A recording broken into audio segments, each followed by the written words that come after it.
Why did you start to meditate? I began to meditate when I was 13. I learned how to meditate from a hippie girl who had just come back from India, and in a kind of counterculture community where there was a lot of meditation and spiritual activity. But being a 13-year-old interested in occultism and Satanism at the time, I began to meditate for all the wrong reasons, which was to gain the so-called siddhis, or secret powers, and actually to not in any way to transcend the ego, but to perpetuate it. So even though I learned to meditate very well from this teacher, who did a good job of teaching me Advaita, or non-dual meditation, my purpose was to become a better occultist. And so I did train my mind, but without the ethical groundwork of most Eastern mysticism. And then I eventually, in 1981, learned Zen meditation from a Roshi from the San Francisco School of Zen meditation that was originally from a Japanese lineage, and that brought me closer to Buddhism. And then eventually I moved into what you could call the Tantric school of India as a Kali worshipper, and I meditated with a technique that I was taught in London by an Indian guru dedicated to Kali. There was a particular counting meditation that I used for many years that is devoted to becoming one with the mind of the goddess Kali. And then finally, in the early 21st century, I converted to Tantric Buddhism, and now I use the Mahamudra tradition of the Karmakaju school of Vajrayana Buddhism. So I began meditating for all the wrong reasons, to enhance and to gain the secret powers that all the ancient Eastern folklore speaks of, the so-called siddhis. And then I eventually learned to meditate for the right reasons, to tame the mind, to become liberated ultimately, to become enlightened, and to be freed from the prison of samsara, and ultimately to help free others. And I teach meditation to that effect as well. Do I feel meditation is helpful to me? It's extremely helpful. I would say someone who does not meditate does not even begin to perceive reality correctly. And even when you do meditate, you are aware of the many layers of illusion that our thought process projects onto the world. So it's more than helpful to me, it is fundamentally essential. How do I meditate? I describe the process. Mahamudra meditation of the Karmakaju school of Vajrayana Buddhism is based on meditating. The mind meditates on the mind, and it is actually referred to as a state of non-meditation. So it sounds very simple, but it's actually quite difficult. The mind observes the mind. What is your relationship with regular thinking while meditating? From the Tantric point of view, it is considered that regular thinking contains the seeds of enlightenment, and that there actually is no difference between samsara and nirvana. So from the Tantric point of view, there is no such thing as regular thinking. There is thinking that is unobserved, that is not understood. But from the all-mind school of Buddhism, in fact, all consciousness could be said to be meditating, but not being fully aware of it. So that to that extent, we are underneath all of our discursive thought process. The Buddha nature is already meditating, so it's a question of quieting and calming down the discursive chain of thoughts related to the past, the future, and I, consciousness, and allowing the natural Buddha nature, the state of the mind, to surface. So it's not trying to do something or change your perception. It's getting rid of our discursive thought process to allow the mind to be what it is, which is already in a permanent state of shamatha or shinei or meditation. Do you have repetitive or obsessive thoughts? That is the nature of being born as a human being into this world that is known in Tantric Buddhism as the desire realm. The mortal being, as opposed to the other 6 realms of being, we are constantly having obsessive thoughts about what we are attached to, what we want, what we don't want. And this obsessive and repetitive chain of thoughts is based on the illusion of an I consciousness, of what Western psychology refers to as the ego, but that's a bit misleading. So the illusion of ourself is created by this chain of repetitive and obsessive, I want this, I don't want that, I want this, I don't want that thought process, and we try to gently and naturally free ourselves from our attachment to that chain of thoughts, to allow the mind to function as it already does without the occlusions and obscurations of samsaric thought. Are there times when basically nothing happens? Is it bad when nothing happens? Does it matter whether something happens? What do you do if nothing happens? The 16th Karmapa, who was the leader of the Karmakaju school of Buddhism, which I am an initiate of, shortly before he died, one of his devoted followers came to him in the hospital in Chicago where he was dying of cancer. And the 16th Karmapa saw his disciple crying because he knew he was losing his guru, and he said to him, "Nothing happens." And if you understand that profound statement from one of the great 20th century Buddhist masters, then that answers your questions. Are there times when basically nothing happens? Nothing ever happens. Is it bad when nothing happens? It's all that ever happens, is nothing is happening. Does it matter whether something happens? No, because nothing happens. And what do you do if nothing happens? We ourselves are a part of the nothing happening. We don't have to do anything. Are you an observer of your thoughts? Some part of my mind, which is separated and not fully integrated, believes that it is observing my thoughts. But in fact, there is no observer and there are no thoughts. That there is consciousness. And when we're in a deluded state of mind, we perceive there to be a fragmentation, a difference between the observer and the thoughts. But in fact, that's an impression we have. That's a feeling that we have when we meditate sometimes, or even in ordinary life. People see themselves observing their own experiences, but in fact, according to the Buddhist idea of dependent arising, there is no I to observe. There is nothing to observe. There is just the play of consciousness constantly changing. Who is observing these thoughts? The person that feels like they're observing is the illusion of the I consciousness, which is a constructed delusion based on what would normally be called the ego. Who is your mind in relation to you? The mind is all there is, and there is no you. There is just the mind. There is just the consciousness. You is an illusion that rises from mind and then dissolves back into it like a wave into the ocean. But there is no you. And then if you get deeper into Tantric Buddhism, how do you even discover if there's a mind? Who are you in relation to the commenting voice in your head?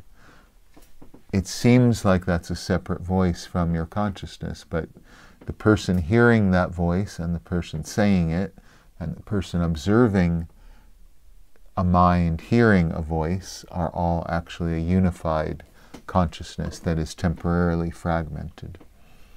What is your relationship to thinking or no thinking when you meditate?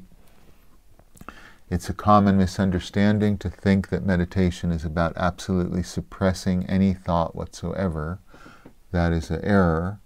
You need to just let the thoughts be, let them flow like clouds passing by in the sky without attaching them. So it's a beginner's mistake to try to suppress thought.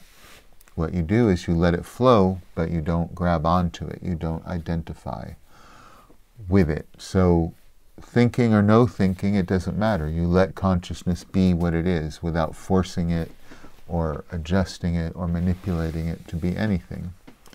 Have you had moments of no thoughts, inner silence, and emptiness? Yes. I have had moments in between thoughts of no thoughts. I have definitely had long periods of inner silence, and emptiness or sunyata is the key to the wisdom of Tantric Buddhism. What is emptiness? Where is it? Almost an impossible question to answer unless you've experienced it. And it is nowhere. Nothing is anywhere, because there is no local place for anything to be. So more you could say, where is it? Emptiness is everywhere. Everything is emptiness. What is consciousness? Known in Sanskrit as citta.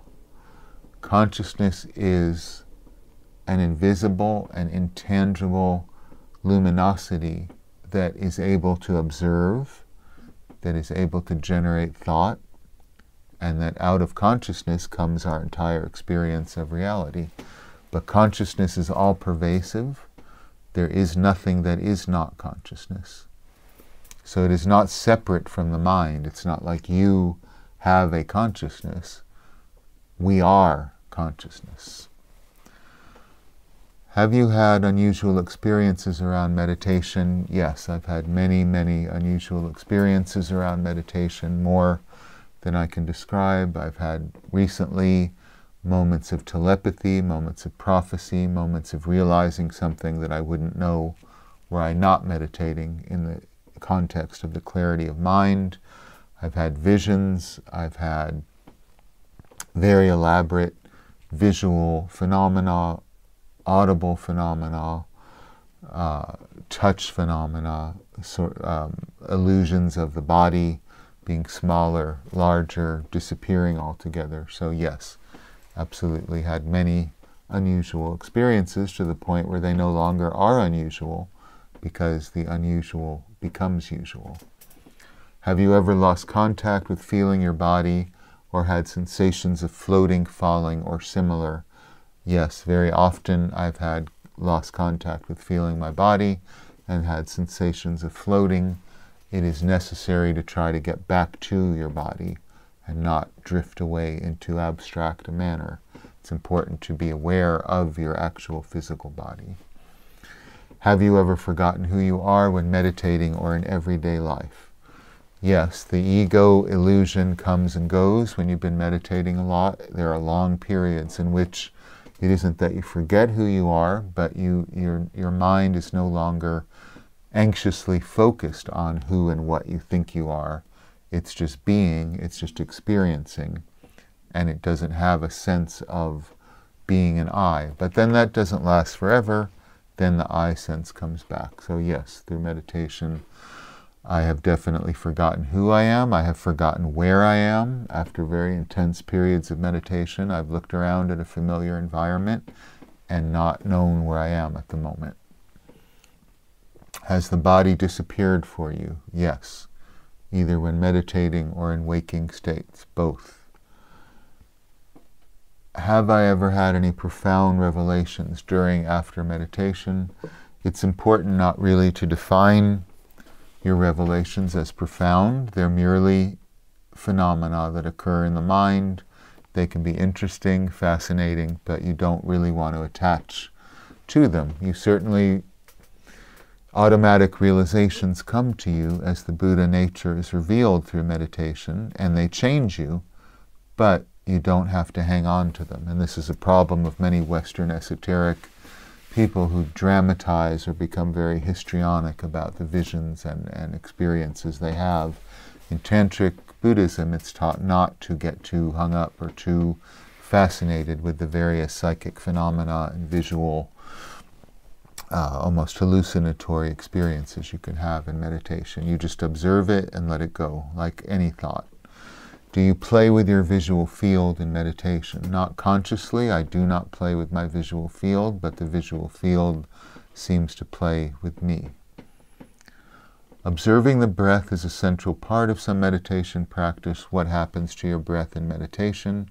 Nothing happens to your breath in meditation. You merely observe how the breath rides on the mind and is actually a part of consciousness, and it is consciousness.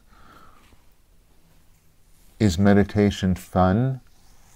It can be, but it can also be very boring, or it can be very frightening, or it can be any number of things, because any exploration of consciousness, you will experiencing everything to do with it. So of course it can be fun.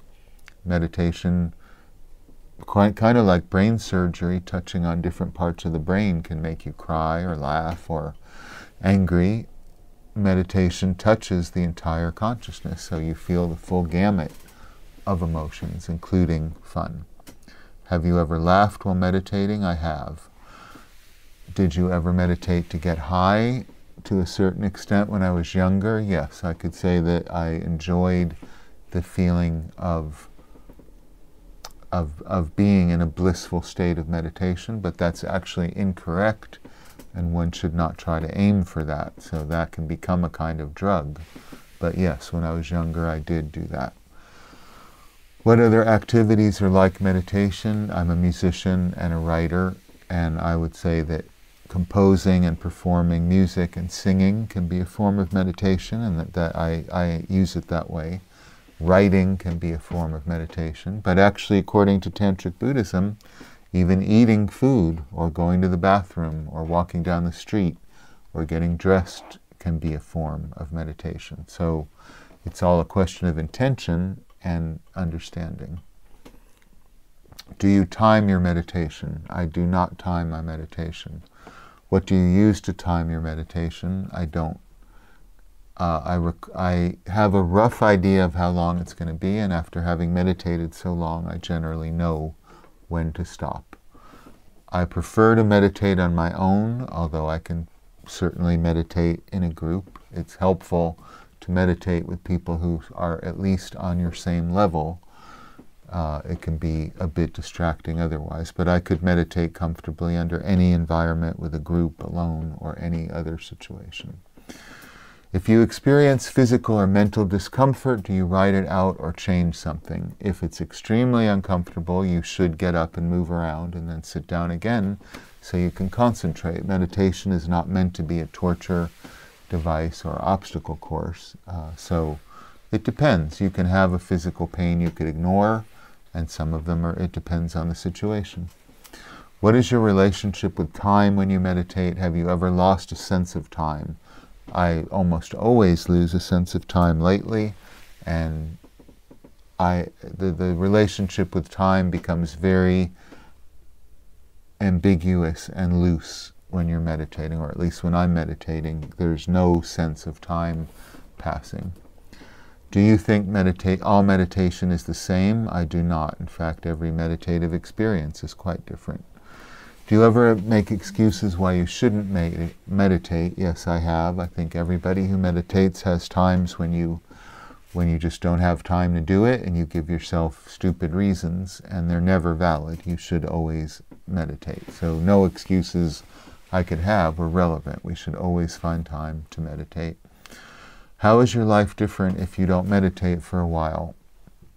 The times which I haven't meditated or not been able to meditate, for one reason or other, I notice more emotionality, more anger, more lust, quicker to make decisions, not as thoughtful, more erratic, more reckless. So, and you start to get more attached to the material world, which meditation distances you from. How has meditation changed your life? Well, it's been most of my life since I was 13, so it's very hard to judge that. It changed my karma by becoming a being who meditates all the time. I hope that I will become a being who meditates permanently in the next life and becomes fully liberated.